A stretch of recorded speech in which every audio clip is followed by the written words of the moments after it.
जहाँ डाल डाल पर सोने की चिड़िया करती है बसेरा, वो भारत देश है मेरा, वो भारत देश है मेरा।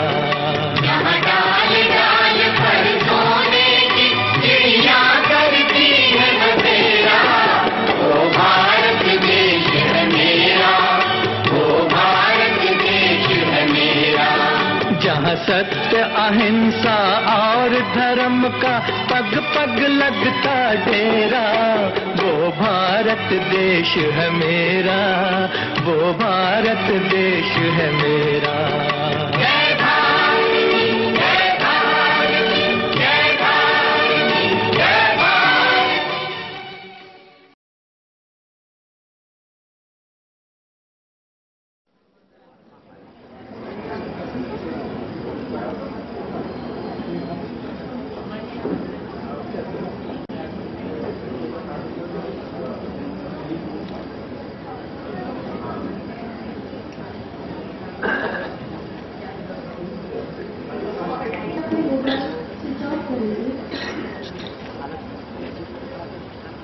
यह कन्याकुमारी शाखा धार परिवार द्वारा हार्दिक स्वागत करते हैं।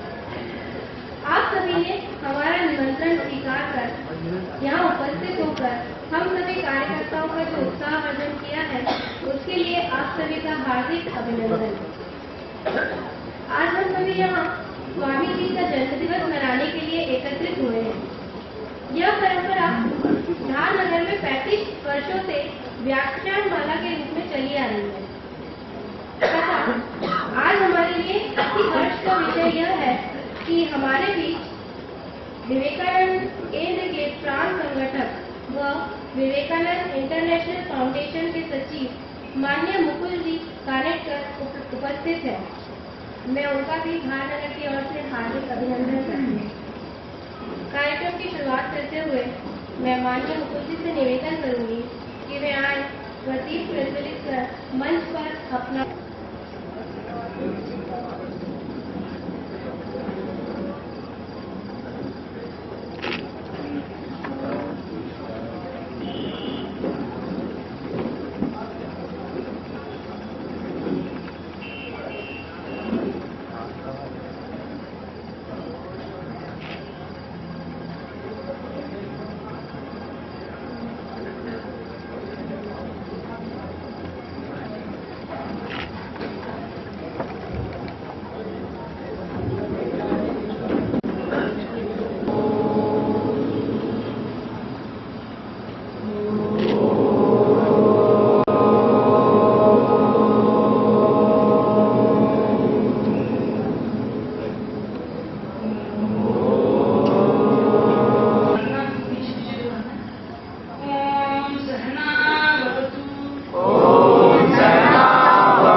तेजस्विनावधीतमस्तु मा विद्विषावहै।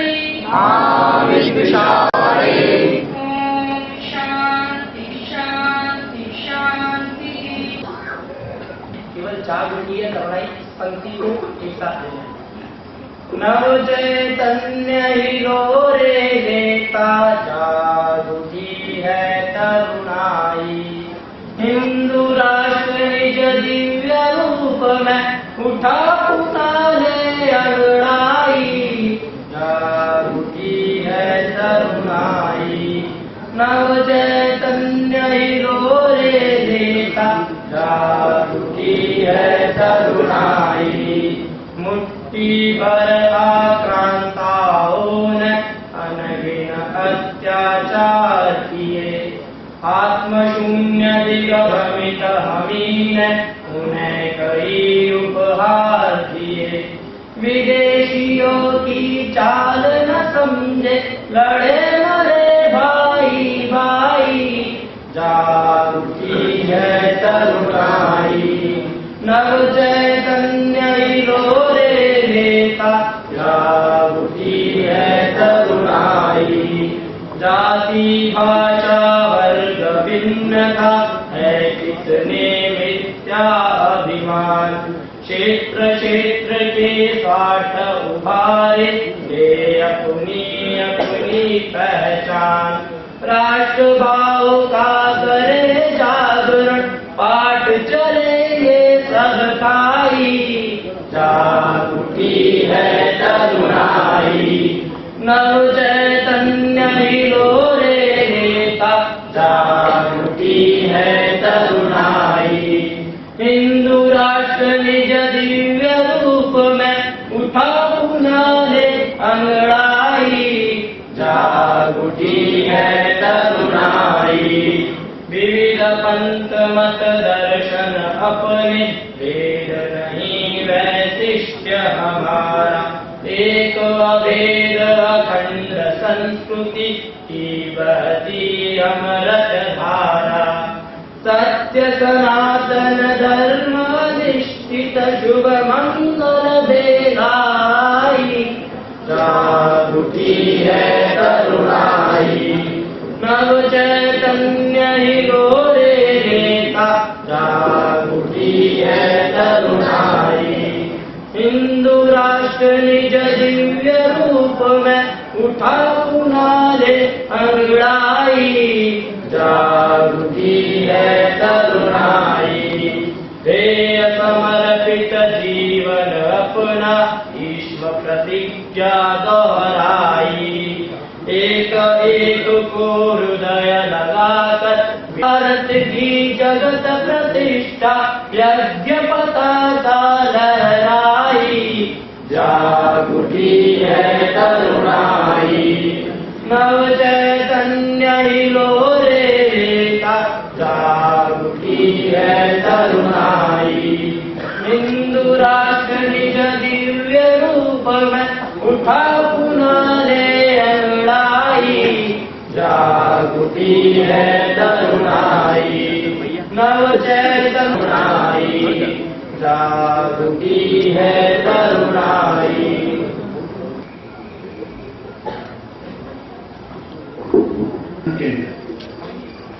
जिस विभूति के नाम पर प्रारंभ किया गया है, स्वामी विवेकानंद आज निर्विवाद रूप से एक ऐसी विभूति है, हस्ती है, जिसमें विश्व के किसी समुदाय, किसी धर्म या किसी भी प्रकार के भाषाभाषी में किसी भी प्रकार का कोई मन में संशय नहीं है उनकी आदर्शों को लेकर के या उनके वसुधैव कुटुंबकम के आदर्श को लेकर के। स्वामी जी की जन्मतिथि जो आज 12 जनवरी को है, 1862 स्वामी जी की जन्मतिथि है 12 जनवरी 1862। इसके 100 वर्ष पूर्ण होने पर 1962 में कन्याकुमारी में उस शिला स्मारक जहां स्वामी जी ने 3 दिन तक ध्यान किया एवं उसके बाद हिंदू धर्म को पूरे विश्व में, जैसा कि आज का हमारा विषय है भारत जागो विश्व जगाओ के तर्ज पर हिंदू धर्म को पूरे विश्व में प्रेषित करने के लिए 3 दिन के ध्यान के बाद उस शिला स्मारक से ही शिकागो की धर्म सभा में उन्होंने भाग लिया था। धर्म सभा में क्या हुआ ये अधिकतम आप में से सभी लोग जानते हैं। इस शिला स्मारक को भव्य रूप देने के लिए कुछ एकांगी प्रयास हुए, जिसमें ये तय किया गया कि यहाँ मंदिर बनना चाहिए या यहाँ स्वामी जी का कोई स्मारक या मूर्ति होना चाहिए। अंत में माननीय एकनाथ जी रानडे को ये काम दिया गया। माननीय एकनाथ जी ने इस काम को सर्वोपरि रखते हुए अपने पूर्व के सभी दायित्वों को त्याग कर पूर्ण रूप से सर्वप्रथम इस शिला स्मारक को स्थापित करने के लिए अभियान चलाया, जिसमें पूरे देश भर से 1 रुपए का अर्थ संचय उन्होंने किया। मात्र 1 रुपए के सभी लोगों से अर्थ संचय करते हुए इस भव्य शिला स्मारक को दुर्गम स्थान पर बनाया, जो समुद्र में बीचों बीच एक शिला है। तत्पश्चात स्वामी जी के अभियान को जारी रखते हुए माननीय एकनाथ जी ने, क्योंकि शिला स्मारक को पूरा व्यवस्थित रूप देने में 6 वर्ष का समय लगा, उसके पश्चात एकनाथ जी ने ये निश्चय किया कि केवल शिला स्मारक बना देने से काम नहीं चलेगा, क्योंकि मंदिर तो भारत वर्ष में बहुत है और मंदिरों से जन जागरण नहीं होता।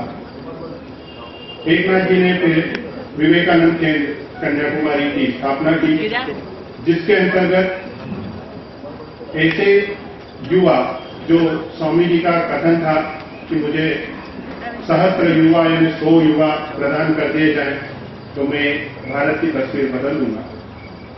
इसी प्रकार स्वामी जी को इसी तरह के स्वप्न को पूरा करने के लिए माननीय एकनाथ जी ने विवेकानंद केंद्र की स्थापना करी।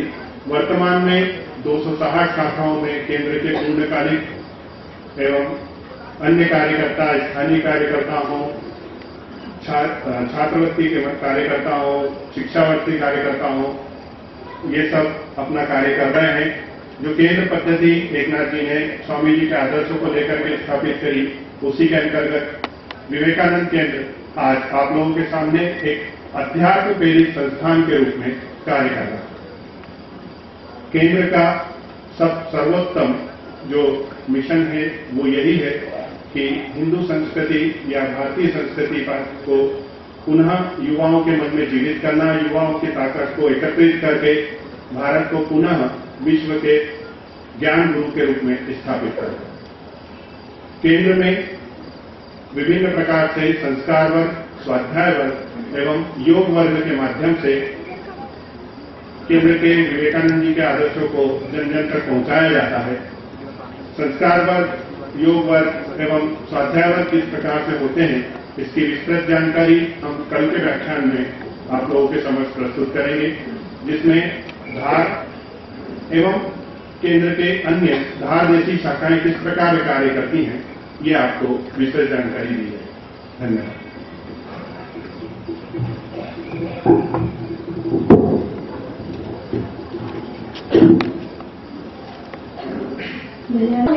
विजय ही विजय युवा अभियान का आयोजन किया गया था, जिसमें मध्य प्रदेश के सभी महाविद्यालयों से युवाओं ने हिस्सा लिया था।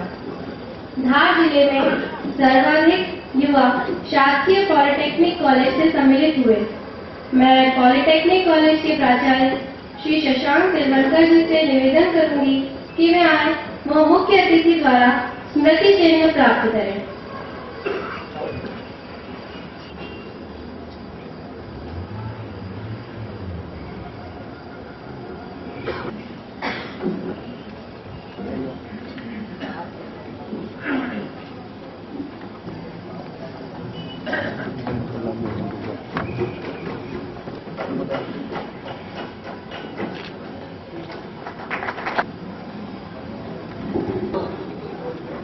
स्वास्तिक हाई स्कूल प्रथम,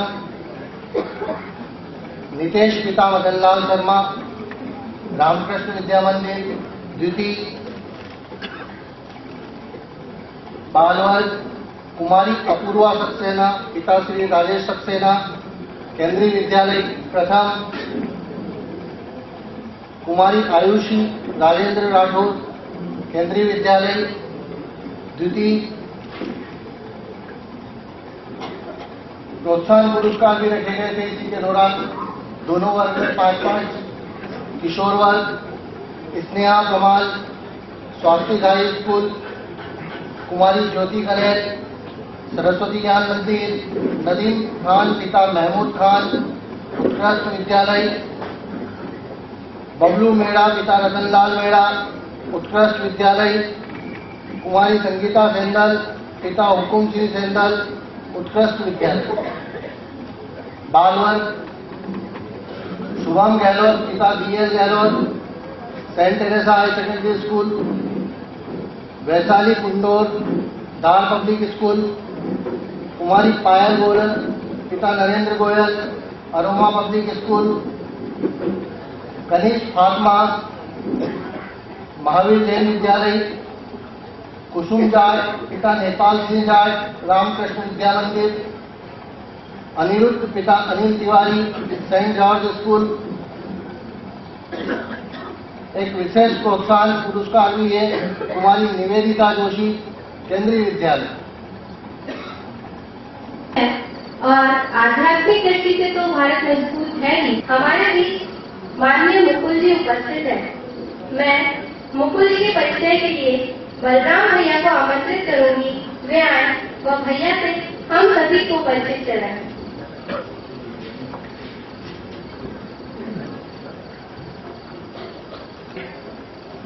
भैया मूलतः नागपुर से हैं। आप विवेकानंद केंद्र के जीवन व्रती कार्यकर्ता हैं। जीवन व्रती अर्थात जिसने अपना जीवन, संपूर्ण जीवन केंद्र के लिए समर्पित कर दिया है एवं राष्ट्र कार्य को समर्पित कर दिया है। सन 1990 में भैया का केंद्र के माध्यम से जुड़ना हुआ। 1992 में निकली भारत परिक्रमा यात्रा, अर्थात जहाँ जहाँ देश में स्वामी विवेकानंद गए उसी मार्ग पर निकली यात्रा का उत्तर पूर्वी राज्यों जम्मू कश्मीर, उत्तरांचल का दायित्व आपने सफलतापूर्वक निभाया। केंद्र के हिंदी प्रकाशन विभाग एवं केंद्र भारतीय मासिक पत्रिका पुनः प्रकाशन 1998 में आपके माध्यम से प्रारंभ हुआ। राजस्थान में कार्य करने के पश्चात सन 2000 में आपकी ग्वालियर पोस्टिंग हुई, जहां आपके नेतृत्व में सन 2004 में 16,049 बच्चों का सूर्य नमस्कार एवं सन 2005 में 29,973 बच्चों का सूर्य नमस्कार महायज्ञ विश्व कीर्तिमान के साथ गिनीज बुक ऑफ वर्ल्ड में सम्मिलित हुआ। भारत के विभिन्न राज्यों में केंद्र के संगठनात्मक कार्य का आपने विस्तार किया। वर्तमान में आप प्रांत संगठक के साथ उत्तर प्रदेश और दिल्ली के संगठनात्मक कार्यों के दायित्ववान हैं।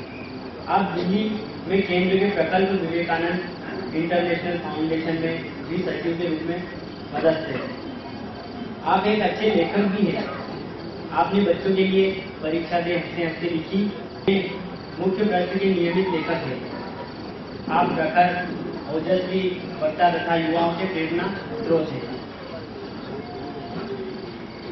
कन्याकुमारी की धार शाखा के नगर संचालक आचार्य श्री सरदार सिंह जी तंवर, यहाँ उपस्थित धार नगर के गणमान्य नागरिक, माताएं, बहनें, बंधुवर्ग, स्वामी विवेकानंद जी की जयंती को मनाने के लिए एक व्याख्यानमाला के रूप में विवेकानंद केंद्र कन्याकुमारी की धार शाखा का यह आयोजन 35 वर्षों से चल रहा है और उसी के अंतर्गत हम लोग एकत्रित हुए। महापुरुषों की जयंती मनाना अपने आप में एक पर्व और उत्साह का कारण तो होता ही है,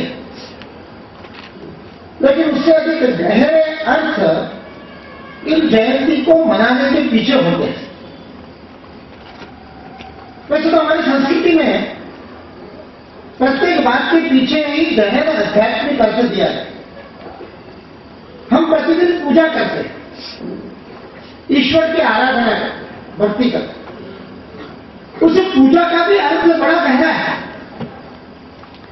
पूजा का अर्थ है पुनरेव जायते इति पूजा, यानी तो राम की पूजा कर रहा है, वह पूजा करते समय अपने मन में यह संकल्प या प्रार्थना करता है कि मैं राम सा बन जाऊं, राम मेरे व्यक्तित्व में पुनरेव जायते, फिर से जन्म ले। इसका वेद में मंत्र आता है शिवम भूत्वा शिवम यजे।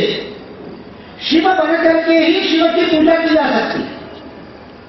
उसी प्रकार जयंती को मनाने के पीछे भी यह उद्देश्य होता है कि उस महापुरुष के दिव्य जीवन के कुछ अंश हमारे जीवन को भी केवल आलोकित प्रकाशित न करे, हमारे जीवन का अंग बन जाए, हमारे आचरण का अंग बन जाए, हमारे दैनिक व्यवहार का अंग बन जाए और हमारे जीवन में आमूलाग्र परिवर्तन करने की क्षमता रहे। यह मनाया तो जयंती मनाया, नहीं तो फिर जयंती तो हम जयंती भी मनाते हैं आजकल। पहले तो भारतीय संस्कृति में जन्मदिन मनाने की परंपरा नहीं थी। जयंती तभी मनाई जाती थी जब पुण्यतिथि हो जाती थी।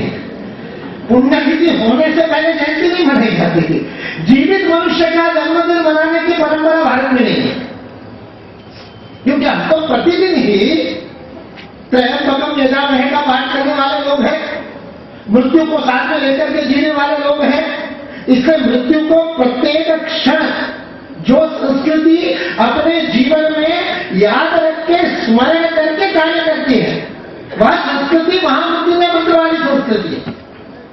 वह प्रतिक्षण जानती है कि इस शरीर के अंदर प्रत्येक क्षण हजारों नहीं लाखों कोशिकाएं मर रही है और दूसरी लाखों कोशिकाएं उनका स्थान ले रही है। यदि वह कोशिका ना मरे तो मनुष्य जीवित नहीं रह सकता। इसलिए मृत्यु जीवन का आधार है, यह जानने वाली भारतीय संस्कृति है। इसलिए जन्म का उत्सव मनाना इस देश की परंपरा नहीं है। ठीक है, हम लोग इस देश में इतने सर्वसमावेशक है कि हमको स्वयं के उत्सव अपूरे लगते हैं, कम लगते हैं, अपूर्ण लगते हैं। इसलिए हम औरों के उत्सव भी हड़प लेते हैं, एडॉप्ट कर लेते हैं और उनको भी अपनाने लगते हैं। हमारे यहाँ पर जो बड़े लोग बैठे हैं, इन्होंने आज से 10-20 साल पहले वैलेंटाइन डे क्या होता है उनको पता ही नहीं होगा। अब हमने उसको अपना पर्व मना दिया। बड़ौदा में एक कार्यकर्ता के घर में मैं बैठा था। वो बहन कार्यकर्ता थी, 12वीं में पढ़ती थी। उसकी माँ बड़ी गुस्सा हुई और माँ बड़ी गुस्सा होकर के कहने लगी कि पूर्वी आज तूने मेरा सबसे बड़ा अपमान किया। तो मुझे बड़ा आश्चर्य हुआ। फरवरी का महीना था, मैं उनके घर गया था भोजन के समय और उन्होंने कहा, मुकुल भैया आप ये कन्याकुमारी को लेकर के क्या संस्कार दिए? मैंने कहा क्या हो गया? बोले नहीं, इसने वैलेंटाइन डे के ऊपर मुझे कार्ड दिया माँ को कि मम्मी आई लव यू। भारतीय संस्कृति की ताकत देखिए, हमने इतने विविध उत्सव का भी रूप बदल दिया। भास्कर में मैं पढ़ रहा था अखबार के अंदर, वैलेंटाइन डे के ऊपर संदेश भेजने के लिए कुछ प्रतियोगिता सी लगी और पूरा एक पेज भरकर के प्रतियोगिता थी और एक पेज भर के संदेश के 80% संदेश अपने परिवार में दिए गए थे। बच्चे माता पिता को दे रहे थे, पति पत्नी को दे रही थी, पत्नी पति को दे, इस प्रकार से तो अपना बना करके और उसको शामिल कर देते। ये भारतीय संस्कृति की ताकत है, ये भारतीय संस्कृति की विशेषता है, ये भारतीय संस्कृति की पाचन शक्ति है, ये हमारा हाजमा है कि हमने अपने सारे आक्रांताओं को अपने अंदर हजम कर लिया और वह हमारा अंग बन गए। खून आए, कुशाण आए, शक आए, पता नहीं कहाँ है, इस संस्कृति में रच बस गए। हमको पता मिली, किसी ने इस प्रकार की एक गणना करके और एक पुस्तक लिखी विवाद पैदा करने की और जातियों के आधार पर कुछ नया राजनीति चलने का एक रिवाज चला उसके अंदर। बड़ा सुंदर पुस्तक लिखी और उस पुस्तक में उसने जो अपने आप को चित्रगुप्त का वंशा बाद में इस संस्कृति में मिल गए, वह शक सेना ही अपभ्रंश होकर के सक्सेना बन गई। ऐसी पुस्तक लिखी। उसके तथ्य में मैं जाना नहीं चाहता, मैं केवल ये बात बताना चाहता हूं कि हम इस प्रकार उत्सवों को भी अपना लेते हैं। तो जयंती को भी हमने अपना लिया और खुद की जयंती मनाने लगे, कोई बात नहीं, मुझे आपत्ति नहीं है। आपत्ति केवल बनाने की प्रक्रिया को तो भारतीय बना दो, उसको तो भारत से अनुरूप कर दो। मैं अंधकार करना चाहते हो, क्या चाहते क्या हो? बचपन से ही हाथ में चक्कू लेकर के काटना सिखाना चाहते हो अपने बच्चों को कि बेटा काट। अभी तो केक काट रहा है, आगे चल करके जेब काटेगा माता पिता की और फिर बड़ा होकर के किसी के गले भी काटेगा, पता नहीं। उसको बनाने में आपत्ति नहीं, अरे पर वैज्ञानिकता से तो बनाओ, अपने तरीके से बनाओ। आज हम स्वामी विवेकानंद की जयंती मनाने के लिए आए, इसलिए विवेकानंद बनने के लिए विवेकानंद की जयंती मनाने। व्रत का प्रारंभ कहां पर हुआ? एक वक्ता कह रहे थे स्वामी विवेकानंद का जन्म कहां हुआ? तो बच्चों ने हाथ खड़े करके कहा कलकत्ता में हुआ। पढ़े लिखे बच्चे थे, स्वामी जी की जीवनी पढ़ी थी, तो कलकत्ता में कहा, सबने मान लिया। वक्ता ने कहा नहीं, आप सब लोग गलत है, आपको 0 अंक मिलते। बच्चे देखने लगे, अरे पुस्तक में लिखा है 12 जनवरी 18 का जन्म हुआ। स्वामी विवेकानंद का जन्म तो कन्याकुमारी की उस शिला पर हुआ जहां बैठ करके उन्हें अपने जीवन का ध्येय प्राप्त हुआ। अपने गुरु श्री रामकृष्ण के सानिध्य में रहकर के साधना की, राजयोग की अंतिम अवस्था निर्विकल्प समाधि को प्राप्त किया, भक्ति योग की अंतिम अवस्था साक्षात मां भवतारिणी के दर्शन किए चिन्मयी मुद्रा में, उस मिट्टी की मूर्ति के अंदर साक्षात माता के दर्शन किए, जो साधना की उस साधना के चरण को प्राप्त कर लिया, लेकिन जीवन का उद्देश्य प्राप्त नहीं हुआ। ब्रह्मानंद में हमेशा जीवन में रहूं। आप देखिए मोक्ष की प्राप्ति के लिए और निर्विकल्प समाधि के लिए कितने पापड़ देख करके लोग वहां पर पहुंचते हैं, और वहां पहुंच करके गुरु को जाकर के शिष्य कह रहा है इस आनंद को स्थायी कर दो, और गुरु क्या कह रहा है? धुतकारता है, धिक्कार करता है, धरते भी करें तो ऐसी शुद्ध स्वार्थी कामना करता है, तू केवल स्वयं के लिए ब्रह्मानंद को प्राप्त करना चाहता है। अरे इसके लिए तेरा जन्म नहीं हुआ है, तेरा जन्म तो मां का काम करने के लिए हुआ है। मैंने आज तेरे हृदय को ताला लगा दिया, आप चाबी तब मिलेगी जब मां का काम कर लोगे। अब मां का काम खोज रहे, पूरे भारत का भ्रमण किया, खंडवा में बहुत दिनों तक रहे थे, धार में भी आए थे, स्वामी विवेकानंद सारे भारत का भ्रमण करते करते कन्याकुमारी पहुंचे, भारत की विपन्नावस्था को देखा, अपनी मां को करीब से देखा, लोगों के आंखों से नष्ट होते हुए तेज को देखा, युवाओं को गर्दन झुका करके आत्मज्ञानी के वशीभूत होकर के तपस्या के अंदर आवृत्त देखा, और मन में पीड़ा जगी, क्या यह वही भारत है? क्या यह वही ऋषियों की संतान है? क्या यह वही नचिकेता का देश है जो अपने पिता को गायों को दान करते हुए अधर्म करते हुए देख करके खड़ा होता है और कहता है मुझे किसे दान दोगे? और जब पिता कह देते हैं गुस्से के मारे जान पर मैंने तुझे मृत्यु को दे दिया, उठ करके यमनगरी को पहुंच जाता है और 3 दिन तक यमन की प्रतीक्षा करता है। उस नचिकेता के देश के ये युवा ऐसे निस्तेज, ऐसे पराभूत, ऐसी मानसिकता में कैसे चले गए? क्या हो गया इस देश को? क्या भारत माता अब वीर प्रसवी नहीं रही? क्या वो वीरों को जन्म नहीं देती? क्या इसने वीरों को जन्म देना बंद कर दिया? इस प्रश्न को लेकर के कन्याकुमारी में मां कन्याकुमारी के सामने दंडवत किया। मां ने साक्षात दर्शन दिए, लेकिन मन की पीड़ा शांत नहीं हुई। किसी ने कहा वहां समुद्र के बीच में जो शिला है उसी पर एक पांव पर खड़े होकर के देवी कन्याकुमारी ने तपस्या की थी, आप भी वहां चले जाओ, वहां जाकर के कुछ आपको मिल जाएगा, आपको भी जीवन का रास्ता मिलेगा। देवी कन्याकुमारी को भी तो वहां पर जीवन का लक्ष्य मिला था, और इनका ये नंदी तो सुपरसोनिक जेट निकला, ये तो पहुंच गया वहां पर, और अभी तो कोई उजाला दिख नहीं रहा। तो नारद जी ने अपनी चाल चली। उस समय के पत्रकार भी कितने आगे बढ़े हुए थे, आज के पत्रकारों से कम नहीं थे। और नारद जी आदि पत्रकार जिनको माना जाता है, जर्नलिज्म का प्रणेता, उस नारद की सब जगह इधर से उधर खबर करने वाले नारद जी ने कुकुड़कू की बात लगाई। भोले भंडारी ने सोचा मुर्गे ने बात लगा दी, मैं इधर हार गया, 11 किलोमीटर पहले रुक गए। देवी कन्याकुमारी अपने मन में विचार कर रही है, शिव जी तैयार थे, मैं तैयार थी, लेकिन मेरा विवाह नहीं हुआ, क्यों? तो नारद जी ने कहा इस जन्म में विवाह के लिए जन्म नहीं लिया है, इस जन्म में असुर का नाश करना है, और असुर के नाश के लिए कुंवारे रहना है। और देवी कन्याकुमारी को जिस शिला पर अपने जीवन का लक्ष्य मिला, वहां पर स्वामी विवेकानंद 29 जब मछुआरों ने मना कर दिया 3 पैसे मांगने थे, सिर्फ 3 पैसे, लेकिन साक्षात त्याग की मूर्ति परिव्राजक सन्यासी 3 पैसे तो क्या 1 पैसा भी पास में नहीं था। भगवती देवी आगे की व्यवस्था वो करेगी, आज के भोजन की भी उसने की है, कल की भी वो करेगी। इस भाव से पूरे भारत का भ्रमण करने वाले विवेकानंद छलांग लगा दी, और छलांग लगा करके उस शिला पर जाकर के बैठे। 3 दिन और 3 रात, 25, 26, 27 दिसंबर 1892, और वहां उनको अपने जीवन का व्रत मिला। क्या था वो जीवन का व्रत? बस जीवन का व्रत आज का हमारा विषय है। मुझे योजना मिली, वो योजना उनके मन में चल रही थी। रामकृष्ण परमहंस की बीमारी के बीच में जब कैंसर से ग्रस्त रामकृष्ण की वो सेवा करते थे, तब रात रात को उनको नींद नहीं आती थी, और वो विचार करते रहते थे, जो ठाकुर ने कहा मां का काम, क्या काम करना है, क्या काम करना है। ठाकुर की महासमाधि के बाद 6 साल तक पूरे भारत में भटकते हुए यही प्रश्न पूछा। उत्तर प्रदेश में एक छोटा सा रेलवे स्टेशन है हाथरस, उस हाथरस में ट्रेन बदलने के लिए वो बैठे थे और वहां पर बैठे बैठे उनको अपना पहला शिष्य मिला, सन्यासी शिष्य। उस हाथरस स्टेशन का स्टेशन मास्टर शरद गुप्त, उसने जाकर के स्वामी जी के पेट को देखकर स्वामी जी का शिष्य बन गया। उसके साथ में स्वामी जी बैठे थे। 15-20 दिन हुआ जो हाथरस में है, वहां का सारा बंगाली समुदाय उनके साथ में जुड़ गया।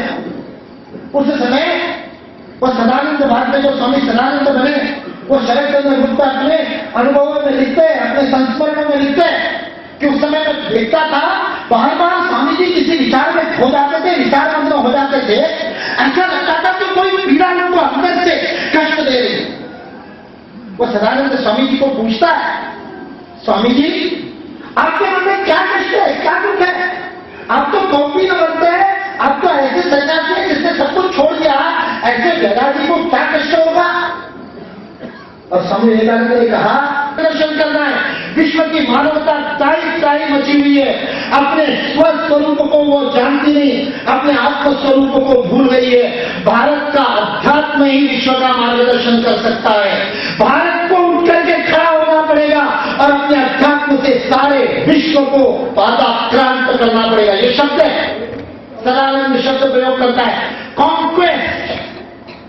This conquest of the world is the mission of India.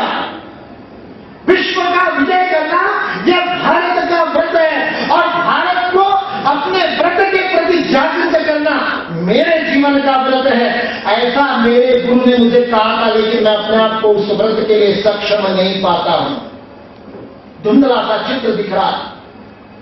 Baburam करके उनके गुरु भाई के साथ चर्चा करते समय बरानगर मठ में जब स्वामी जी ज्वर से, टाइफाइड से, पीड़ित थे, विषम ज्वर से, और रात पर इतना टेम्परेचर होता था कि नींद नहीं आती थी और उस नींद के बीच में बड़बड़ाते थे, तो बाबूराम ने उनके बड़बड़ाने की बातें उनके साथ में वो सेवा करता था, उसने लिख रखी है।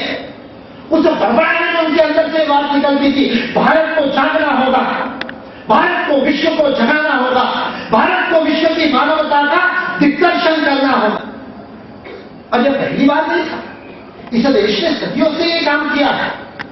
इस देश के ब्राह्मणों में, ऐसे ब्राह्मण में, शतमत ब्राह्मण में, अनेक ब्राह्मणों में वह श्लोक बार बार दोहराया जाता है, जिस श्लोक से इस राष्ट्र के अग्रगामी नेताओं को इंटेलेक्चुअल आगे करना हुए, जो नेतृत्व करने के लिए जिन्होंने जन्म लिया है, क्या करना है उनको? स्वम स्वम चरित्रम शिक्षेरन पृथिव्याम सर्वमानवा। अपने चरित्र से पृथ्वी के सारे मानवों को शिक्षा देना, ये भारत का हमेशा से लक्ष्य है। जगत गुरु भारत, यह भारत की कल्पना है। चाहे साहित्य के मन में हो, चाहे विद्यारण्य स्वामी के मन में हो, विजयनगर के साम्राज्य की स्थापना करने वाले सायाचार्य के मन में हो, प्रत्येक के मन में यही लक्ष्य था और यही लक्ष्य स्वामी विवेकानंद के मन में था। और इसी लक्ष्य को लेकर के वो शिकागो गए और 11 सितंबर 1893 की उस सभा में भगिनी निवेदिता लिखती है कि स्वामी विवेकानंद ने विश्व मंच के ऊपर हिंदुत्व की पताका को प्रतिष्ठित कर दिया। उसके बाद कोई प्रश्न नहीं पूछ सकता था कि भारत केवल जादू टोना करने वाले फकीरों का देश है। उन्होंने दुनिया को बता दिया कि भारत एक ऐसी अत्युच्च प्रतिभा का धनी है और केवल विश्व में सर्वोच्च प्रतिभा ही नहीं, उसको आचरण में लाने वाली दैनिक संस्कृति को जीने वाला ऐसा सांस्कृतिक, आध्यात्मिक, धार्मिक देश भारत है। लोगों ने दूसरे दिन अखबारों में लिखा कि ऐसे प्रबुद्ध देश में, जिस देश में धर्म की इतनी सुंदर व्याख्या, अखबारों ने लिखा। अमेरिका के मिशनरियों को कहा, स्वामी विवेकानंद ने उसे शिकागो की सर्वधर्म सभा के चौथे दिन वहां पर अपने दिए गए भाषण में क्रिश्चियन पार्टियों के सामने ये बात कही थी, मेरे देश को धर्म नहीं चाहिए, धर्म मेरे पास बहुत है, लेकिन ऐसा धर्म किस काम का जो भूखे को रोटी न दे सके। इसलिए मैं ऐसे नए धर्म को चाहता हूं जो धर्म मानव को पूजा करने का साधन बना दे, ईश्वर की पूजा का साधन मनुष्य मात्र बन जाए। जब आपके चारों तरफ जीते जागती देवता को, विराट को आप नहीं देख पाते हो, तो आप कैसे उस ईश्वर के दर्शन कर पाओगे? ये प्रश्न स्वामी विवेकानंद ने पूछे। उन्होंने पांडेयों को कहा, आपको हमारे देश में धर्मोपदेशक भेजने की आवश्यकता नहीं, हमारे देश को आवश्यकता है सामाजिक उद्धार। अपना वो कार्य वहां पर उन्होंने जाकर के किया, इतनी विपदाओं के बावजूद किया। भारत को जगाने का काम उन्होंने शिकागो के विश्व मंच से किया। भगिनी निवेदिता इतना सुंदर वाक्य लिखती है, जो स्वामी विवेकानंद की परम शिष्या थी।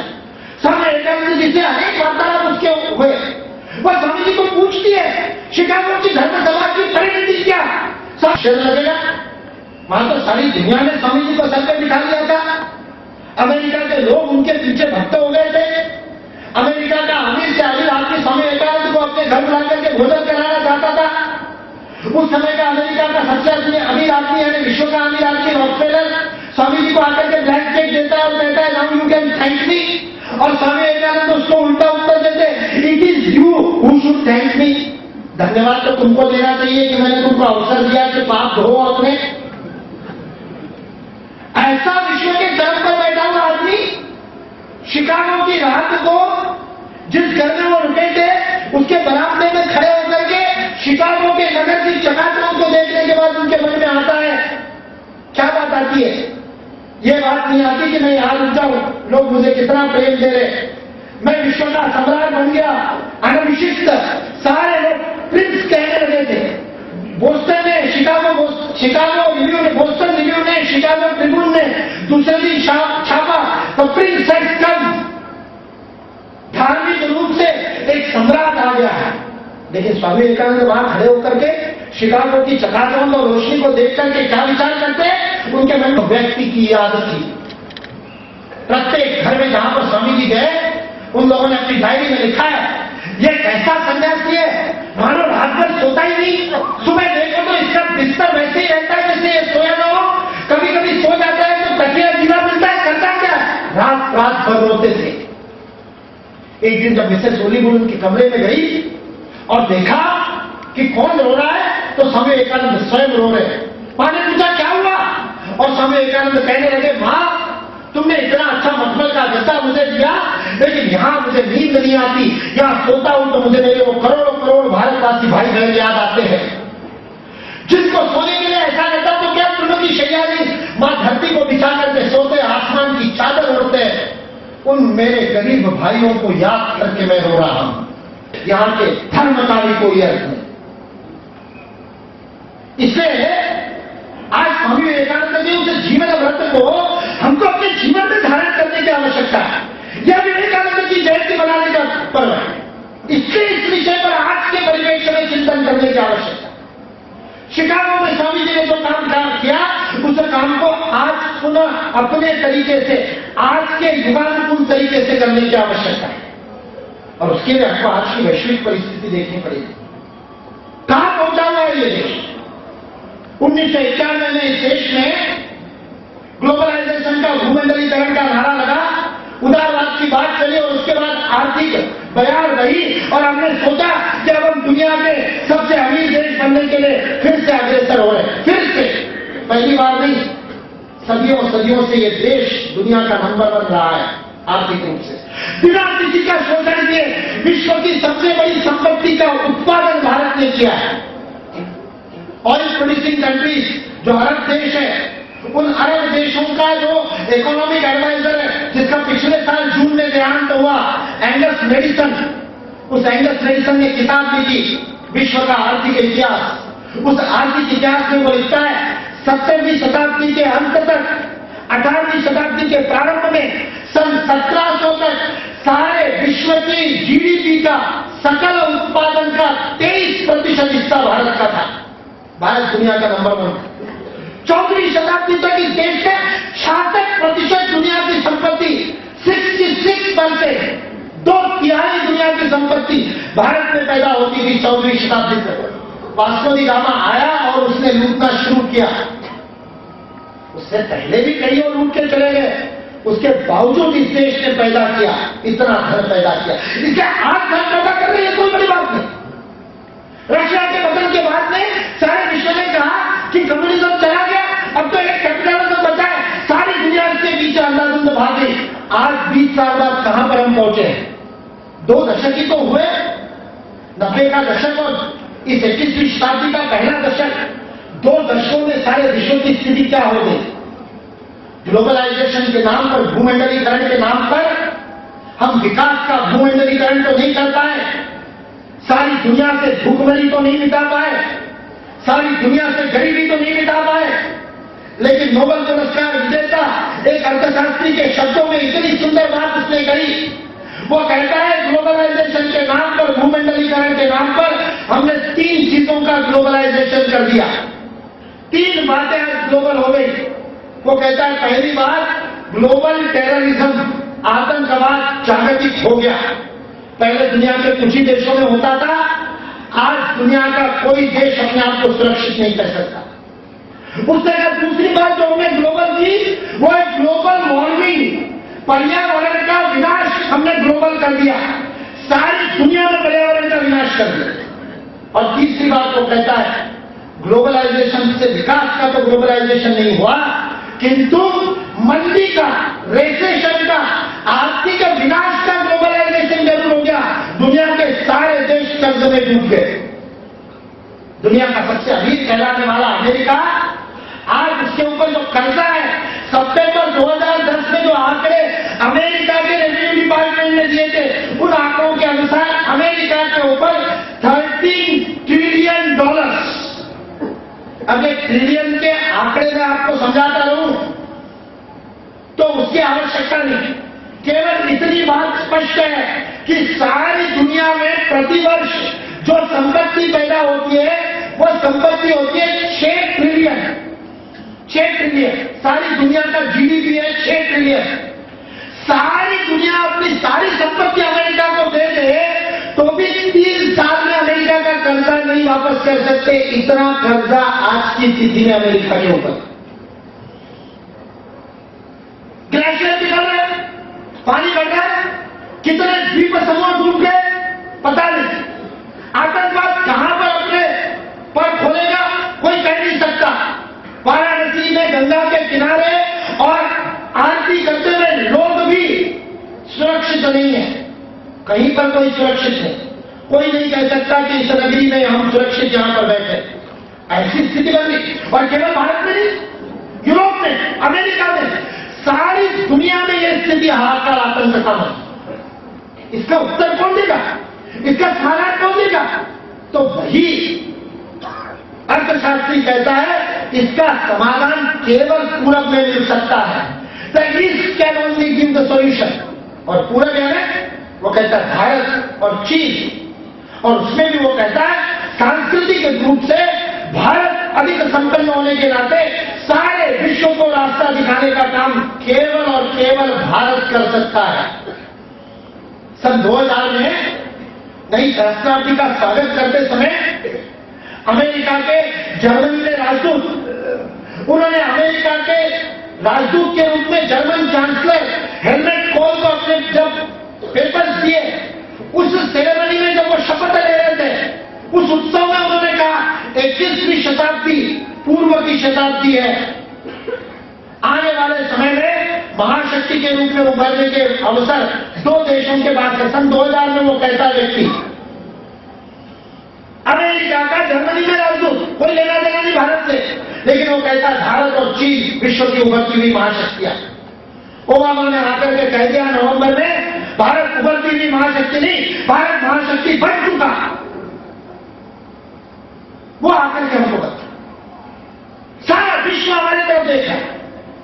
अभी कानपुर में पर्यावरण के ऊपर सम्मेलन हुआ, सारी दुनिया के देश आकर के विश्व के पर्यावरण को कैसे बचाएगा, पृथ्वी को कैसे बचाएगा, इसके बारे में चर्चा कर रहे हैं। उस समय में दोहा में मिले थे, अनेक जगह पर यह विश्व सम्मेलन हो रहे हैं, पृथ्वी सम्मेलन के नाम से। विश्व को, पर्यावरण को कैसे बचाएगा?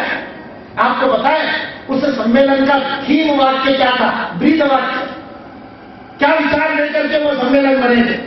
वह सम्मेलन था the earth is our mother, we are her children. क्या है ये अथर्ववेद का भूसुप्त का मंत्र है। माता पृथ्वी पुत्रो हम, माता भूमि पुत्रो हम पृथिव्या। भूमि हमारी मां है, हम उसके पुत्र हैं। आज वेद की वाणी ही विश्व के पर्यावरण को बचा सकती है। ये विश्व मानता है, भारत माने चाहे ना माने।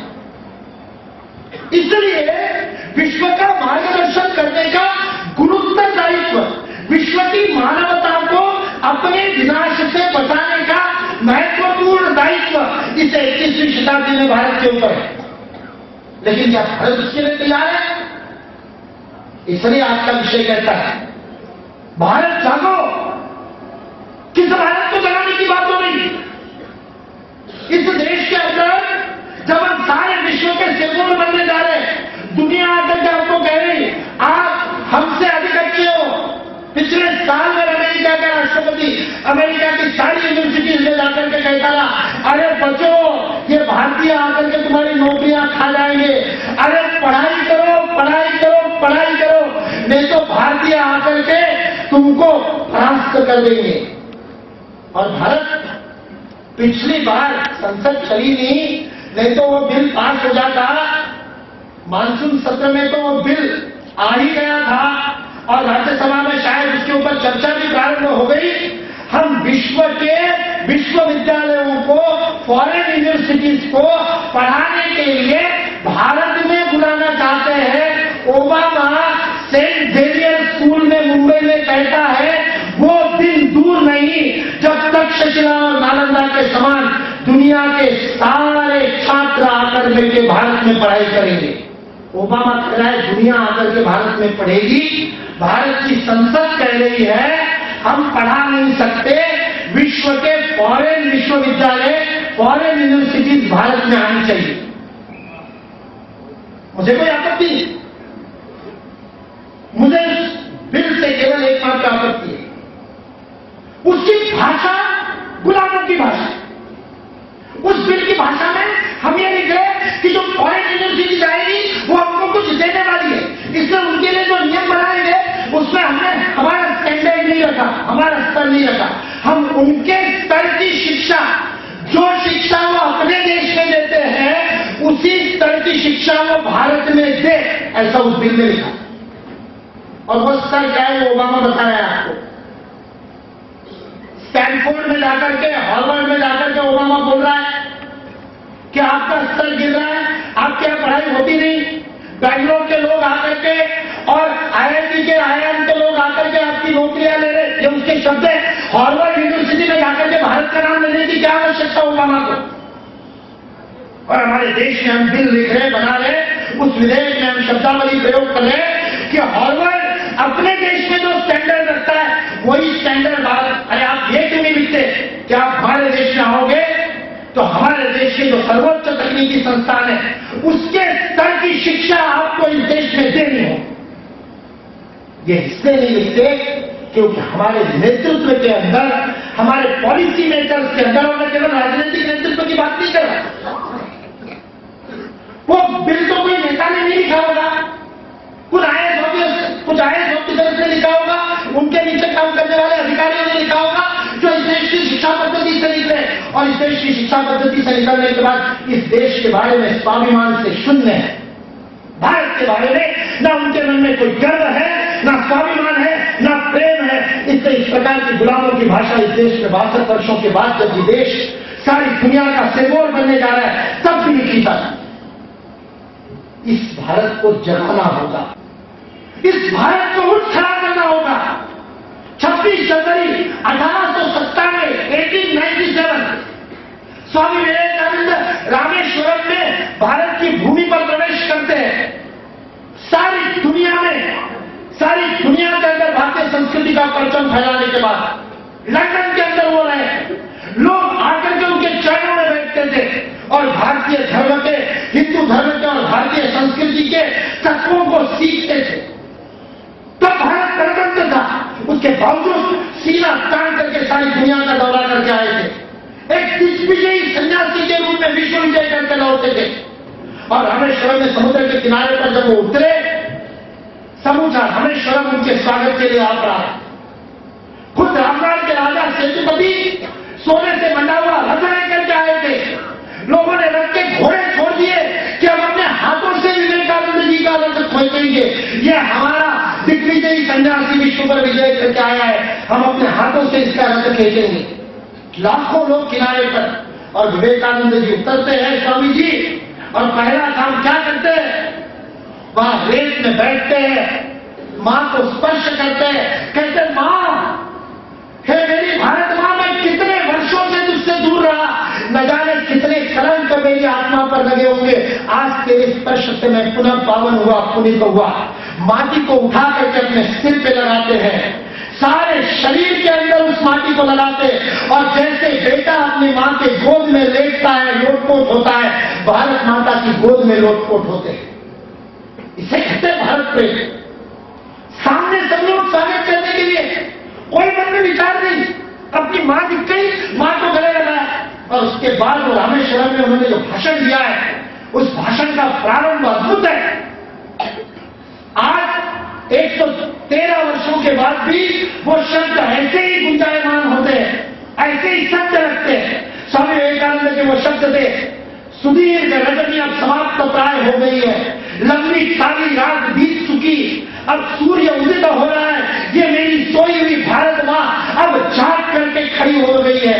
हिमालय से चलने वाली मंदर शीतल लहर ने इस सोते हुए तिमिंगल को जगा दिया है, अब यह सारे विश्व को अपना रौद्र रूप दिखाएगा। आगे वो कहते हैं, जो अंधे हैं वो देख नहीं सकते, शब्द है स्वामी जी के, ओनली ब्लाइंड कैनॉट सी, केवल अंधे वो देख नहीं सकते, जो विक्षिप्त बुद्धि है वो समझ नहीं सकते कि ये भारत अब सोया नहीं, जाग खड़ा हुआ है। आज भारत जग चुका है, लेकिन हमारा प्रभुत्व वर्ग, हमारा नेतृत्व, हमारा इंटेलेक्चुअल लीडरशिप, हमारा भौतिक नेतृत्व उस जागे में भारत से परिचित नहीं है, उसको पता नहीं। वो उस भारत से अनभिज्ञ है, वो उस भारतीयता से अनभिज्ञ है। इससे भारत का जागरण भारतीयता का जागरण। हमको अपने पैमाने लगाने होंगे, हमको अपने परिमाण देने होंगे, हमारे परिमाणों के ऊपर आपको खरा उतरना पड़ेगा। हम तय करेंगे कि विकास का अर्थ क्या होता है। हम दूसरों के दिए हुए विकास के अर्थ पर नहीं कहेंगे कि हमारी 9% ग्रोथ होती है, हम अपने विकास के पैमाने देंगे, हम अपनी स्केल बनाएंगे, जिसके आधार पर आकर के बताओ। मैं बहुत ज्यादा अर्थशास्त्र में जाना नहीं चाहता, टेक्निकलिटी में, लेकिन आप देख लीजिए किस अर्थ में भारत को गरीब कहा जाता है। अरे आपका पर कैपिटल इनकम कम है, प्रति व्यक्ति आय कम है, सारे भारत की आय को इकट्ठा करो और उसको भारत की आबादी से विभाजित कर दो, भाग दे दो, जो आती है वो प्रति व्यक्ति आय आती है। आपकी स्वीडन से बहुत कम है, इटली से बहुत कम है, अमेरिका से बहुत कम है। अरे पर इस देश के अंदर आप जो प्रति व्यक्ति आय को गणना कर रहे हो, वो गणना ही गड़बड़ है। उस गणना के अंदर सकल राष्ट्रीय उत्पाद में जीडीपी के अंदर मेरी मां की कोई गणना ही नहीं। मेरी मां मेरे घर के अंदर पोछा लगाती है, झाड़ू लगाती है, बर्तन मांजती है, बच्चों का लालन पालन करती है। उस मां को कुछ आर्थिक मूल्य नहीं मिलता, कुछ आर्थिक प्रतिफल नहीं मिलता। मेरे मां के श्रम का कोई आर्थिक लेन देन नहीं होने के कारण मेरे मां का श्रम जो है वो राष्ट्र के सकल उत्पाद के अंदर शामिल नहीं होता है, लेकिन विभाजित करते समय नीचे आबादी में मेरी मां को आप जोड़ते हो। इन्हीं सारी बातों के लिए स्वीडन में, अमेरिका में या तो मशीनें लगानी पड़ती है या काम वाली भाई लगानी पड़ती है, उसको पैसे देने पड़ते हैं, आपका सकल राष्ट्रीय उत्पाद बढ़ जाता है। तो हमने कहा, हमने अपने सारे जितने वित्त मंत्री हैं, पिछले 15 वर्षों से प्रत्येक वित्त मंत्री को मैंने ईमेल लिखा है। मैंने कहा भारत में पैमाना बदल दो, भारत में कह दो कि हम प्रति व्यक्ति आय की बात नहीं करेंगे, हम प्रति परिवार आय की बात करेंगे, क्योंकि भारतीय संस्कृति परिवार की संस्कृति है। और फिर परिवार से डिवाइड करके आय निकाल लो, और फिर अमेरिका के परिवारों से डिवाइड करके उसकी आय निकाल लो, यदि परिवार बचे हो वहां पर तो। और फिर बताओ दुनिया का अमीर देश कौन सा। हमको पैमाने बदलने होंगे। और ये मैं कोई अजूबानी बोल रहा हूं, छोटा सा देश है भारत के पूर्वोत्तर में, छोटा सा देश है, भारत का मित्र देश है भूटान। इतने छोटे से देश के लिए काम करके दिखा दिया। भूटान ने कहा हम प्रति व्यक्ति आय सकल राष्ट्रीय उत्पाद की बात नहीं करेंगे, उसने नया पैमाना दे दिया। भूटान कहता है हमारे उन्नति का मापदंड होगा सकल राष्ट्रीय खुशी, खुशहाली, सुख, ग्रॉस डोमेस्टिक हैप्पीनेस, GDH। वो कहता है सारे देश में कितनी खुशहाली है उसका आप मापन करेंगे, हम पैसे के आधार पर नहीं मापेंगे और उस आधार पर तय करेंगे कि अमेरिका ज्यादा खुशहाल है कि भूटान ज्यादा खुशहाल है। एक छोटा सा भूटान दुनिया को कह सकता है ठेंगा दिखा करके कि मैं तुम्हारी बात नहीं मानता, मैं मेरे पैमाने से चलूंगा। क्या भारत के पास पैमाने नहीं है? अरे भारत के पास तो इतने विशुद्ध शास्त्रीय पैमाने हमारे देश में विकसित हुए। मैं कौटिल्य के अर्थशास्त्र की भी बहुत पुरानी बात नहीं कर रहा। विजयनगर के साम्राज्य में जो आर्थिक व्यवस्था थी, जो कराधान की व्यवस्था थी, उसको ले लीजिए, उसको तो ज्यादा साल नहीं हुए। अरे उसको भी नहीं लेना चाहते। 300 साल पहले शिवाजी ने अपने जीवन में करके दिखा दिया था। शिवाजी के हिंदवी साम्राज्य के अंदर किस प्रकार कर की व्यवस्था थी, वह वेद के सूक्त के अनुसार थी, जो कहता था कि 100 हाथों से लो लेकिन 1000 हाथों से दो। यह कहने वाले वेद सूक्त पर आधारित कर व्यवस्था थी। चाणक्य लिखता है जब प्रजा से राजा कर लेगा तो प्रजा को पता नहीं चलना चाहिए। वो उदाहरण देता है जिस प्रकार सूर्य वनस्पति से बाष्प निकाल लेता है बिना वनस्पति को हानि पहुंचाए, उस प्रकार राजा को प्रजा से कर लेना चाहिए। लेकिन वापस देते समय कौटिल्य का सूत्र देखिए चाणक्य का, वो कहता वापस देते समय जिस प्रकार सूर्य 2-2 बरसती हुई वर्षा के रूप में वापस देता है, उस प्रकार राजा को प्रजा का हित करने वाली योजनाओं के रूप में उस कर को वापस देना चाहिए। भारत में ये हो सकता है, बहुत सामान्य तरीके से हो सकता है, बहुत बड़ा अर्थशास्त्रीय गणित लाने की जरूरत नहीं, केवल भारत का स्वाभिमान जग जाए और दुनिया को कहते तुम्हारे बताए हुए रास्ते पर हम नहीं चलेंगे। वर्ल्ड बैंक और मॉनिटरी इंटरनेशनल मॉनिटरी फंड हमको नहीं बताएगा, हम हमारी जड़ों से पोषण प्राप्त करके हम हमारी संस्कृति के अनुसार इस देश में पैमाने बनाएंगे। ये कहने की आवश्यकता है। और देखिए पैमाने बदल जाते। अभी मेरे परिचय में बताया कि ग्वालियर में हमने 30,29,973 बच्चों का सूर्य नमस्कार एक साथ किया। गिनीज वर्ल्ड रिकॉर्ड हुआ। गिनीज वर्ल्ड रिकॉर्ड बनने के ये नवंबर में हुआ गिनीज वर्ल्ड रिकॉर्ड। 4 महीने बाद मार्च महीने में रामदेव जी महाराज का योग सत्र उसी मैदान में, ग्वालियर यूनिवर्सिटी के मैदान में हुआ। पत्रकारों ने रामदेव जी को प्रश्न पूछा, इसी मैदान में वर्ल्ड रिकॉर्ड बना था, गिनीज वर्ल्ड रिकॉर्ड, आप उस रिकॉर्ड को तोड़ने का कोशिश क्यों नहीं करते? रामदेव जी महाराज के उत्तर से मैं गदगद हो गया। मैं वहां उपस्थित था उस प्रेस कॉन्फ्रेंस।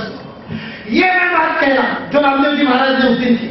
रामदेव जी महाराज ने कहा, अरे गिनीज वर्ल्ड रिकॉर्ड की मान्यता हमको किससे चाहिए? हम इस देश में योग के लिए पतंजलि वर्ल्ड रिकॉर्ड की स्थापना करेंगे और अमेरिका आकर के पतंजलि वर्ल्ड रिकॉर्ड के लिए यहां कॉम्पीट करेगा। ये मेरा स्वप्न है। हम अपने पैमाने तय करेंगे, हम विश्व को बताएंगे कि इस रास्ते पर चलना हो। वो पैमाने के त्याग के पैमाने होंगे। इस देश में प्रतिष्ठा त्याग की होती है, इस देश में भोग की प्रतिष्ठा नहीं होती। आज हमारे घरों के अंदर विभाजन होने की स्थिति हो गई।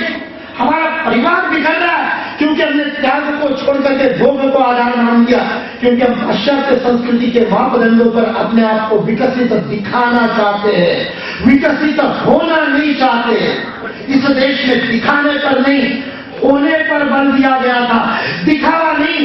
इसे विवेकानंद के कपड़ों को देख करके जब लोगों ने उनको छेड़ा और कहने लगे कि सशक्त देश से आए हो, तो पलट करके उस सन्यासी ने, उसे योद्धा ने जवाब दिया, अरे तुम्हारे देश में दर्जी और नाई संस्कृति बनाते होंगे, मैं उस देश से आता हूं जिस देश में मनुष्य का चरित्र संस्कृति को गढ़ता है। इसे स्वाभिमान की आवश्यकता है, इसे स्वाभिमान के जागरण की आवश्यकता है।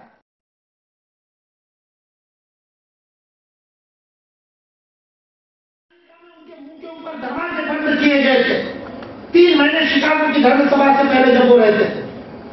शिकागो की धर्मसभा में उस दिन खड़े होने से 1 रात पहले 10 सितंबर की रात को स्वामी विवेकानंद के पास सोने के लिए कमरा नहीं था, क्योंकि धर्मसभा के प्रतिनिधियों की रहने की जो व्यवस्था थी उसका एड्रेस भूल गए थे।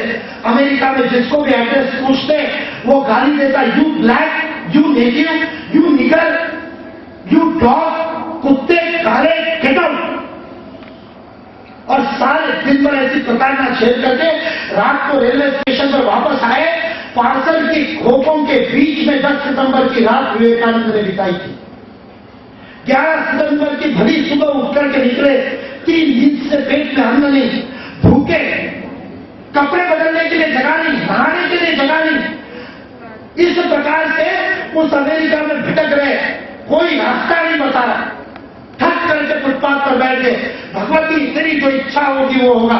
और सामने वाले बंगले की खिड़की खुली, मिसेस ऑसबॉर्न ने देखा और पूछा स्वामी विवेकानंद को, सुबह गालियां सुनिए उसी अमेरिका के लोगों से, लेकिन शाम को खड़े होने के बाद अंदर से हरा हल नहीं निकला। उस नीलकंठ ने हरा हल को अपने कंठ में धारण किया और बाहर निकला तो भातृत्व का और प्रेम का अमृत मेरे बहनों और भाइयों, इसलिए तालियां बजी थी क्योंकि अंदर विश्व को हजम करके वह प्रेम फूटा। यह भारत की ताकत। सदियों से हमने प्रार्थना की, दुनिया की कोई दूसरी संस्कृति, कोई दूसरा धर्म, कोई दूसरी उपासना पद्धति दिखा दो जो ऐसी प्रार्थना करती हो, सर्वे भवन्तु सुखिनः, सर्वे सन्तु निरामयाः। अरे हमने ये नहीं कहा कि सर्वे हिंदू भवन्तु सुखिनः, हमने ये भी नहीं कहा सर्वे मानवा भवन्तु सुखिनः। हम तो सारे प्राणी मार करके सुख की कामना करते हैं। औषधय शांति, वनस्पतय शांति, पृथ्वी शांति, आकाश शांति, इस सारी सृष्टि को शांति प्राप्त हो, कौन ऐसी प्रार्थना करता है? वो भारत ही केवल विश्व से कट्टरता को हटा सकता है। यह हिंदू संस्कृति, यह हिंदुत्व की जीवन पद्धति सारे विश्व को सर्वसमावेशकता दे सकती है। आज उसी को कट्टरता का ठप्पा लगाने की कोशिश स्वार्थवश की जा रही है। लिखिए 15 अगस्त 2009 को छपे हुए अपने लेख में वो लिखते हैं, we are all Hindus, now we are all Hindus. We मतलब करिए तो मैं एक सर्वे का उदाहरण दे रही। वो कहते 10 साल पहले अमेरिका में सर्वे हुआ और उनको पूछा कि आप कितने धर्मों को मानते हैं, क्या आप अपने धर्म के अलावा दूसरे धर्म को मानने वाले लोगों का सम्मान करते हैं, क्या आप ऐसा मानते हैं कि अनेक मार्गों से ईश्वर तक पहुंचा जा सकता है, विभिन्न रास्तों से ईश्वर तक पहुंचा जा सकता है, क्या सारे ईश्वर सही है? अमेरिका में केवल 30% लोग कहते थे कि विभिन्न धर्मों से अंततः ईश्वर को पाया जा सकता है, सारे भगवान सही है।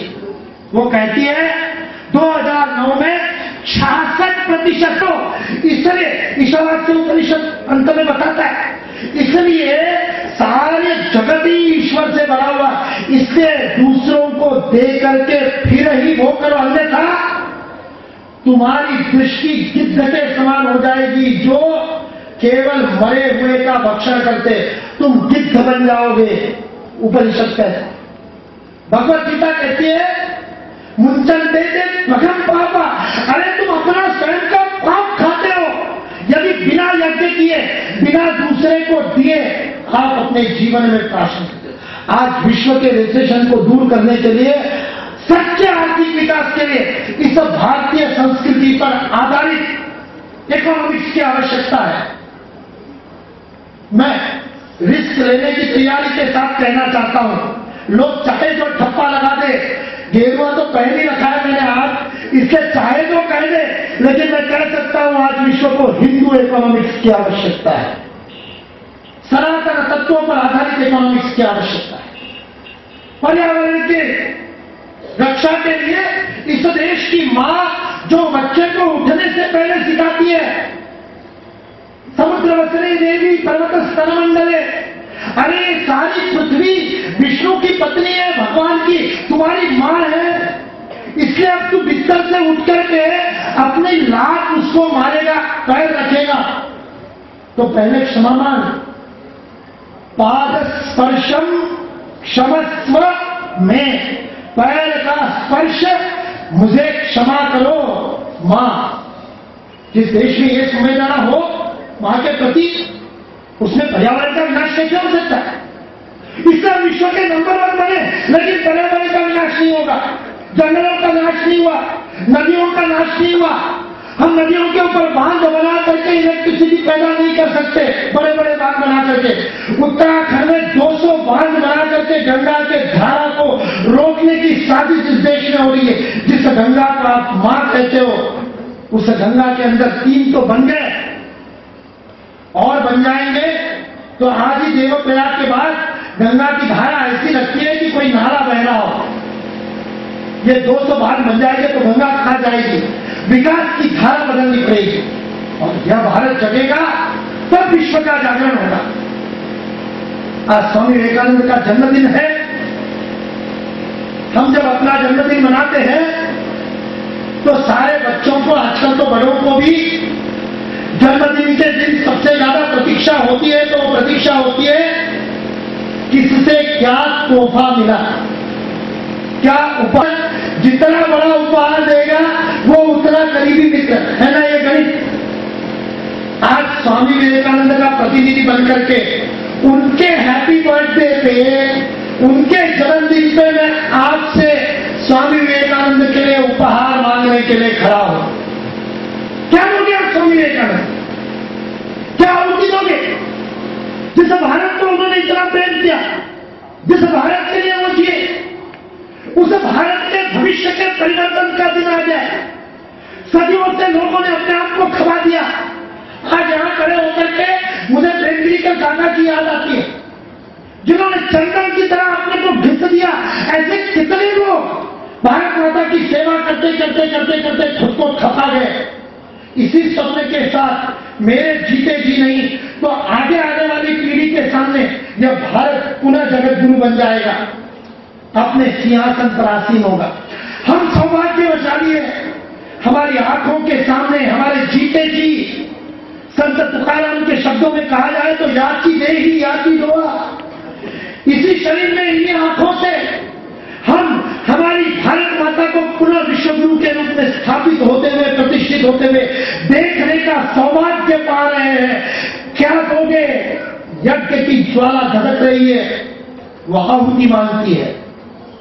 आज स्वामी विवेकानंद की जयंती के अवसर पर हमको संकल्प लेने होंगे, भारतीयता के जागरण का संकल्प लेना पड़ेगा। हम अपने भाषा में, अपने वेशभूषा में, अपने विचार में, अपने कर्म में भारत को लाए। क्यों ऐसा होता है कि हमारे घर में उत्सव होता है और उस दिन हम अपने भारत के वेशभूषा को छोड़ करके कोई विदेशी वेशभूषा को पहन लेते? रोज तो नहीं पहनते हो टाई, फिर जिस दिन विशेष अवसर होता है उस दिन क्यों पहनते हो? स्वामी रामतीर्थ को जब वो लंदन गए, उनके मित्रों ने, उनके शिष्यों ने कहा आप हमारे साथ फोटो खिंचवाइए। रामतीर्थ ने कहा ठीक है। तो किसी एक महिला ने, उसकी शिष्य थी, उसने कहा इस दिन के लिए मैं विशेष ड्रेस बना करके लाई हूं। उन्होंने रामतीर्थ को जूते पहनाए, बढ़िया पतलून पहनाई, उसके बाद में बड़ा सा कोट चोगा पहना है। स्वामी रामतीर्थ ने सब पहन लिया। जब ऊपर का साफा हटा करके वो हैट लेकर के आई और हैट रखने लगी, स्वामी जी रामतीर्थ ने रोक दिया। वो फोटोग्राफर कहते हैं बाकी सब तो ठीक है, ये साफा को हटा दो, यहां तो हैट रख दो, नहीं तो ये गड़बड़ लग रहा है। बोले तुमको गड़बड़ लगने तो ये साफा नहीं हटेगा। शिष्यों ने पूछा क्या बात है, क्या ऑब्जेक्शन है? वो कहते तुम्हारी सभ्यता को, तुम्हारे कपड़ों को, तुम्हारी वेशभूषा को मैं पैरों में तो स्थान दे सकता हूं, सिर पे कभी नहीं चढ़ाऊंगा। मैं सिर पे चढ़ा। हमारे कॉलेज की फेयरवेल पार्टी थी, हम 4 मित्र धोती पहन करके गए। केंद्र का कार्यकर्ता बनने के बाद धोती पहनना नहीं शुरू किया मैंने।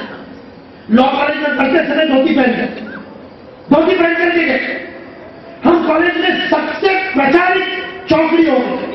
हम 4 मित्रों के ऊपर सबसे ज्यादा कविताएं लिखी गई, क्योंकि बाकी सब लोग टाई लगा कर गए। हमने अपनी जड़ों को सींचने का काम करने की आवश्यकता है। आज संकल्प लेने की आवश्यकता है। स्वदेशी का संकल्प, स्वभाषा का संकल्प, स्व कार्य का संकल्प, ईमानदारी से हम अपने देश की मिट्टी में पैदा हुई चीजों को बढ़ावा देंगे। चाणक्य को नहीं मानते, विद्यारण्य को नहीं मानते, यहां तक कि शिवाजी की अर्थव्यवस्था को नहीं मानते।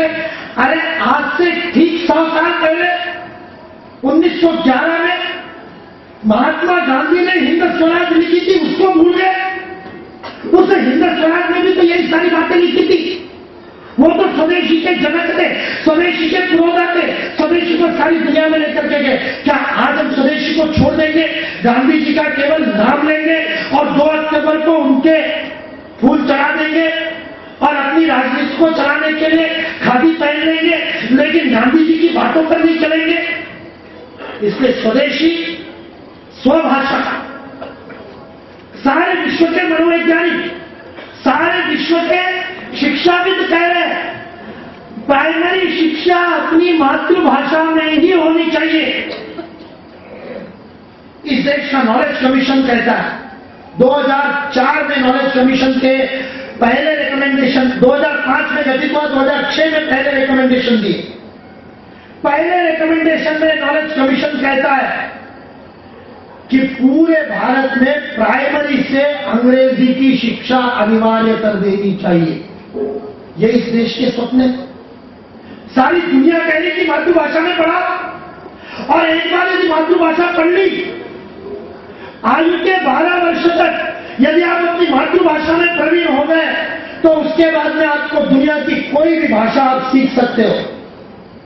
स्वामी विवेकानंद बंगाली में पढ़े थे, और लेकिन बाद में जब अंग्रेजी सीख ली तो आज उनकी अंग्रेजी के ऊपर पीएचडी होती है। ढाका यूनिवर्सिटी की एक मुस्लिम महिला ने इंग्लिश लिटरेचर में पीएचडी की। स्वामी विवेकानंद का अंग्रेजी साहित्य को योगदान।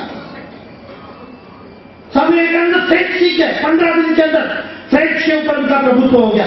जो अपनी मातृभाषा में प्रवीण होता है बाकी भाषाएं सीख सकता है। ये दुनिया का विज्ञान कहता है। आज हमारे बच्चों की क्या स्थिति है? ना हिंदी आती है, ना अंग्रेजी आती है। 52 बोलते हैं तो इधर उधर देखते हैं 52 क्या होता है, 52 बताना पड़ता है तब समझ में आता है।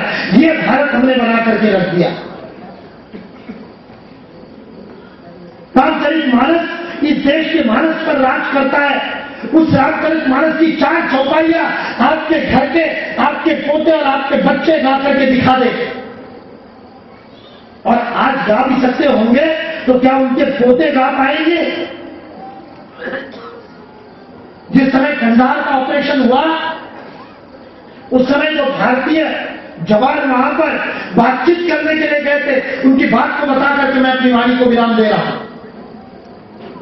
उस ग्रुप के जो नेतृत्व करने वाले इंटेलिजेंस ब्यूरो के चीफ ऑफ ऑपरेशंस थे, वो जिस समय वहां पर आतंकवादियों के साथ बातचीत कर रहे थे, 3 दिन तक खाने पीने की बात नहीं, चारों तरफ तालिबान का पहरा है, चारों तरफ ऐसा आतंक का, और उसके बीच में हमारे 4 निगोशिएटर वीर पहले व्यक्ति जो निहत्ते उस हवाई जहाज के अंदर चढ़े थे, वो बाहर आकर के चाय खोजते खोजते कंधार की उस सड़कों पर थोड़े दूर गए। चाय की टपरी तो नहीं मिली, वहां पर एक छोटी सी मूर्तियां बेचने वाले की टपरी मिली। उसके अंदर अलग अलग मूर्तियां रखी थी, सॉफ्ट स्टोन में बनाई हुई। अफगानिस्तान के उत्तरी भाग में बहुत अच्छी सॉफ्ट स्टोन की मूर्तियां बनती। बेचने वाला मुसलमान, वहां काम करने वाला प्रत्येक मुसलमानियों में अफगानिस्तान में और कौन मिलेगा? लेकिन जो मूर्ति रखी थी उस मूर्ति को देखकर तो वो अचंभित हुए। और सबसे ज्यादा जो मूर्तियां थी उसका इस्लाम से कोई लेना देना नहीं, वैसे इस्लाम में मूर्ति है ही नहीं। उसने उस बेचने वाले को पूछा, उस अपने वीर ने, भारतीय वीर ने, सेना नायक ने, ये मूर्ति बनाना तुमको किसने सिखाया? वो कहता है मैं पास के गांव का ही रहने वाला हूं, हमारे गांव में सब लोग मूर्ति बनाते। कब से बनाते पता नहीं, पीढ़ी दर पीढ़ी बनाते। और जब बच्चा 8 साल का हो जाता है तो एक छोटी सी पूजा करते हैं, आग जलाते हैं। पता नहीं बोले क्या होता है, आग जला करके पूजा करते हैं। उस बच्चे को पता नहीं। और आग जला करके पूजा करने के बाद उसको पहली मूर्ति बनाना सिखाते हैं, और पहली मूर्ति यही बनानी होती है। और इस मूर्ति को बनाने के बाद बाकी कुछ भी बना सकते। वो गणेश की मूर्ति थी। लेकिन उस वीर भारतीय के कथन ने मेरे आंखों में आंसू निकाल दिए जब उन्होंने ये घटना मुझे सुनाई और उसके बाद प्रश्न पूछा, मुकुल जी वहां खड़ा होकर के उस गणेश जी की मूर्ति को खरीदते समय उस इस्माइल के चेहरे को देख करके मेरे मन में ये विचार आ रहा था, 4 पीढ़ी पहले 5 पीढ़ी पहले इसके दादा परदादा जानते होंगे कि ये गणेश है और उनके दादा ये भी जानते होंगे कि गणेश की प्रथम पूजा क्यों की जाती है। आज 5 पीढ़ी बाद ये जानता नहीं कि ये गणेश है, इसको नाम नहीं पता, वो मूर्ति बना रहा है। मैं अपने आप से प्रश्न पूछता हूं, क्या गारंटी है कि धार में बैठे हुए आपके परिवार में 5 पीढ़ियों के बाद आपके बच्चे भारतीय संस्कृति को जानेंगे? क्या आपने वो संस्कार अपने बच्चों को दिए? इससे आज संकल्प लेने की आवश्यकता है। स्वदेशी, स्वभाषा, स्वकार्य संस्कार, अपने परिवार को अपनी संस्कृति का संस्कार देने का। और अंतिम और सबसे महत्वपूर्ण संकल्प, समर्पण का संकल्प। ये त्याग की संस्कृति है, लेकिन हम कितना त्याग करते हैं?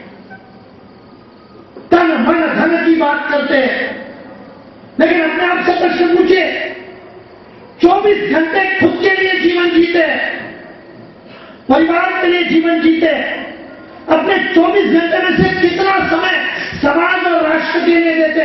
भारत माता आपको मांगती है समर्पण।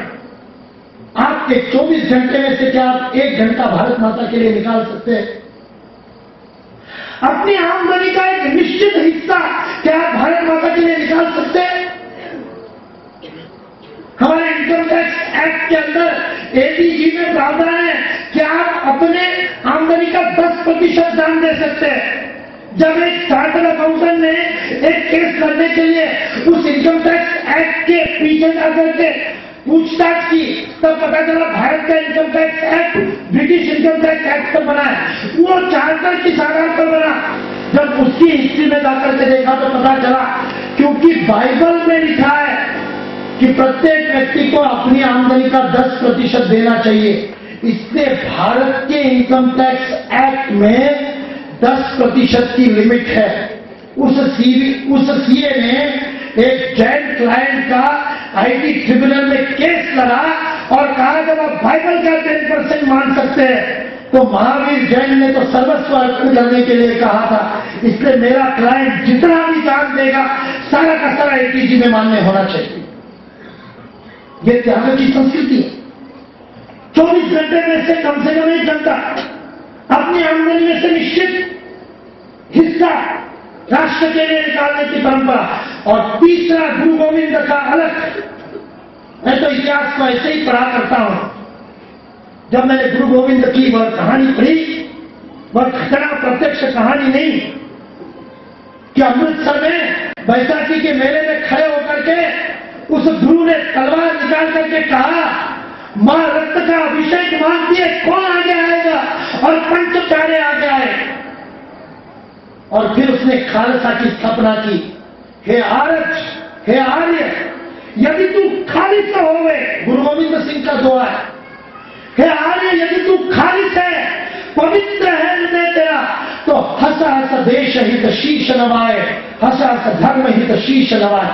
हंसते हंसते अपने देश के लिए न्यौछावर हो जा यदि तू पवित्र है तो। उन्होंने मांग की, प्रत्येक परिवार का एक बच्चा देश के लिए। आज मैं वही मांग भिक्षा मांगने के लिए आपके सामने खड़ा हूं। इस राष्ट्र को आवश्यकता है समर्पित लोगों की। इस राष्ट्र को आवश्यकता है अपना सर्वस्व न्यौछावर करने वालों की। क्या आप अपने परिवार में से एक बच्चे को हंसते हंसते भेज सकते हो? पन्नाधारी कहां चली गई? वो मां कहां चली गई जो तिलक लगा करके बच्चे को रण में भेजा करती थी? आज कोई कार्यकर्ता विवेकानंद केंद्र का जीवन रति या पूर्णकालिक बनने को जाता है, परिवार उसको रोकता है, मां उसको रोकती है। क्या यह वीर भारत की वीर प्रसविनी माता है, अब वीरों को जन्म नहीं देती? क्या आप जिनकी कोखों से केवल लल्लू पैदा होते?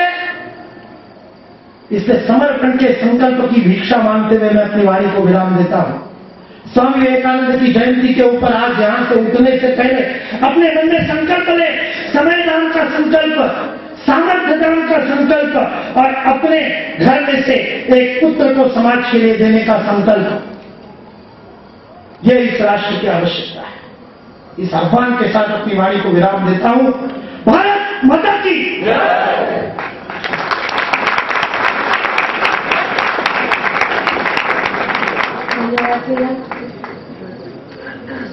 भारत तभी जागेगा जब हम जागेंगे, हमारे स्व को जगाएंगे।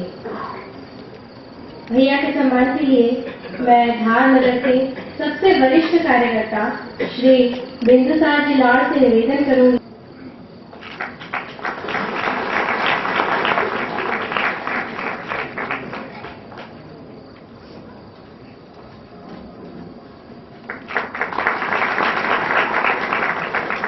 आदरणीय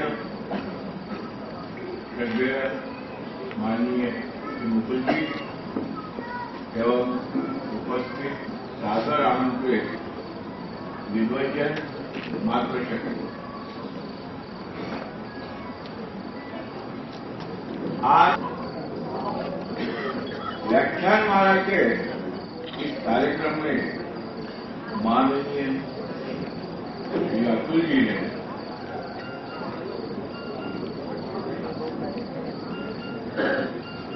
माननीय श्री उद्बोधन दिया। वह हमारी तरुणाई के लिए मार्गदर्शक, प्रेरक एवं निश्चित रूप से दिशाबोधक सिद्ध होगा। अपने व्यस्ततम कार्यक्रम के बावजूद अनेक असुविधाओं को सहते हुए माननीय श्री मुकुल जी ने हमारे निमंत्रण को अत्यंत सहजता के साथ स्वीकार किया एवं संपूर्ण दिवस के कार्यक्रमों में हमारे साथ उपस्थित है। इसलिए विवेकानंद के कन्याकुमारी का लाभ आपका हृदय से आभार प्रकट करती है। इस कार्यक्रम में जिन महानुभावों ने मौसम के प्रतिकूल होने के बाद भी अपनी उपस्थिति दर्ज की, इस हेतु आप सभी का विवेकानंद केंद्र कन्याकुमारी शाखा का आभार व्यक्त करती है। इस कार्यक्रम अनुभवों का केंद्र की ओर से आभार व्यक्त किया जाए। विभिन्न प्रकार की व्यवस्थाओं में, बैठक व्यवस्था है, माइक व्यवस्था है, अन्य व्यवस्था है, व्यवस्थाओं में जिन जिन सज्जनों ने प्रत्यक्ष या अप्रत्यक्ष सहयोग दिया है, विवेकानंद केंद्र कन्याकुमारी शाखा लाभ सभी सज्जनों का हृदय से आभार व्यक्त करती है। अंत में आप सभी विद्वजनों से विनम्रतापूर्वक अनुरोध है कि कन्याकुमारी केंद्र शाखा लाभ द्वारा आयोजित किए जाने वाले प्रत्येक कार्यक्रम में आपका इससे ज्यादा सहयोग निरंतर प्राप्त होता रहे, यही विनम्र अनुरोध आप सभी से कन्याकुमारी केंद्र शाखा लाभ स्टॉल्स पर उपलब्ध है।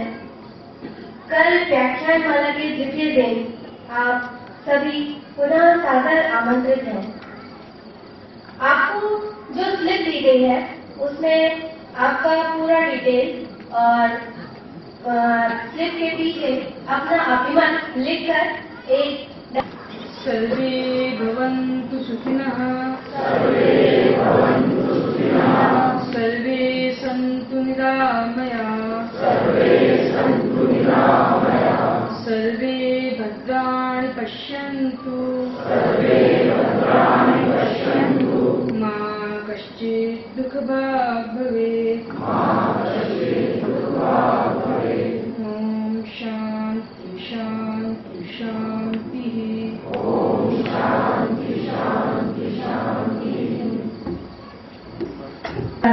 आप सभी का हार्दिक अभिनंदन करती हूँ। स्टॉल पे जलपान की व्यवस्था भी रखी गई है। आप सभी से निवेदन है कि जलपान अवश्य ग्रहण करके जाएं। धन्यवाद।